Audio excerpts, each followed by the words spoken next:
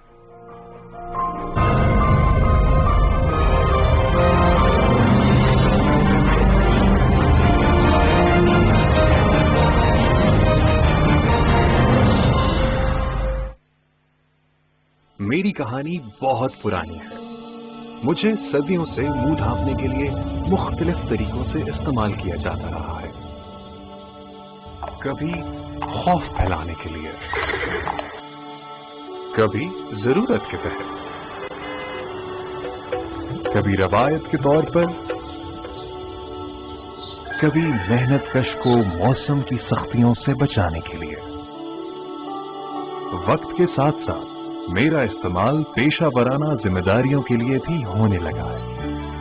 لیکن میری ضرورت جتنی آج ہے اتنی پہلے کبھی نہ تھی. وبا کے ان دنوں میں میں حفاظت کی پہلی دیوار ہوں. میں ماسک ہوں، لیکن میں آپ کی مدد تب کر سکتا ہوں جب آپ ناک اور منہ دونوں ڈھانپیں اور مجھے ایسے ہی کہیں بھی پڑا ہوا نہ چھوڑیں۔ میرے اور بھی کئی ساتھی ہیں، مقصد منہ ڈھانپنا ہے، چاہے کسی بھی قسم کے ماسک سے ڈھانپیں، کیونکہ میں اب آپ کے لباس کا حصہ ہوں۔ اگر کورونا کی علامات ہوں تو حکومت خیبر پختونخوا کی ہیلپ لائن 1700 پر کال کریں۔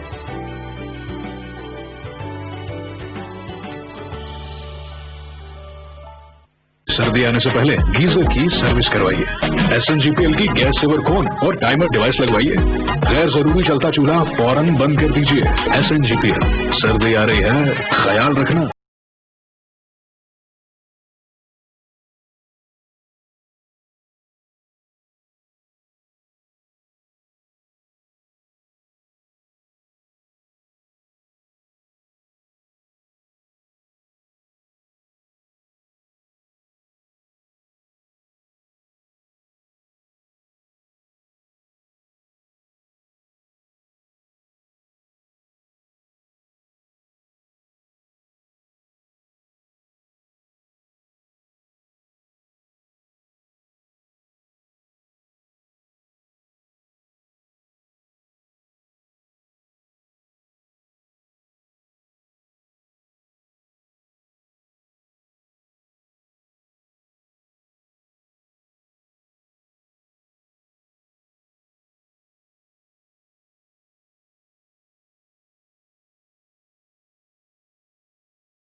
ناظرین، پروگرام میں ایک دفعہ پھر آپ کو خوش آمدید کہتے ہیں۔ 27 اکتوبر ایک یوم سیاہ کے طور پر ہم اس کو منا رہے ہیں اور اس کی جو وجوہات، جو اس کی تاریخ، وہ ہم نے پروگرام میں آج ڈسکس بھی کر رہے ہیں۔ سینیٹر ولید اقبال صاحب جو سوالات اٹھائے ہیں، یعنی سوالات سے مطلب یہ کہ کچھ درخواستیں کی گئی ہیں جو کہ حکومت پاکستان سے ایک امیدیں وابستہ ہیں، اس سے میں آپ کا جواب جاننا چاہوں گی کہ بیسیکلی جو اس وقت انڈیا کر رہا ہے اور تو اس کو کس طرح سے ہم انٹرنیشنل فورمز پہ مزید زیادہ اپنا اجاگر کریں، ہماری ڈپلومیسی، ہمارے جو وزیر خارجہ ہیں وہ ملے، کیونکہ بات سے امت مسلمہ کی تو رہی نہیں ہے نا، اس پہ تو ہم ایک پیج پر ہیں ہی نہیں، تو اب کیا آپ لوگوں کا ہے آگے؟ دیکھیں جی، اس کا پہلے سال کو اگر دیکھا جائے، جب سے یہ خاص کر پچھلے سال والی کارروائی کی ہے مودی گورنمنٹ نے، تو اس میں 6 ماہ تو چلیں ایک سلسلہ چل رہا تھا، اس میں اگلے مہینے ستمبر میں وہ اقوام متحدہ والی بھی آ گئی جو اس کی ہوتی ہے سالانہ اجلاس، جس میں پرائم منسٹر نے خطاب بھی کیا۔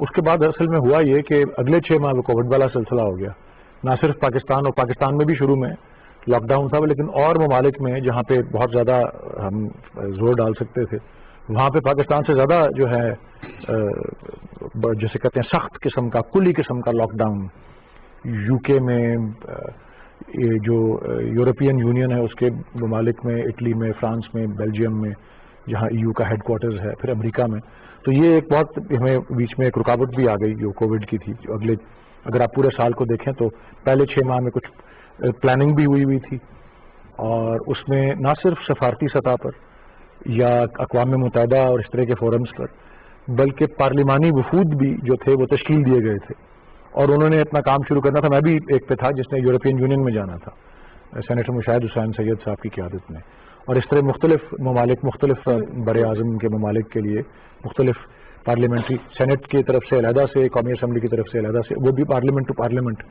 تو اس سے خاصا دباؤ جو ہے وہ بڑھتا ہے اور خاصا جو ہے آواز جو ہے بلند ہوتی ہے،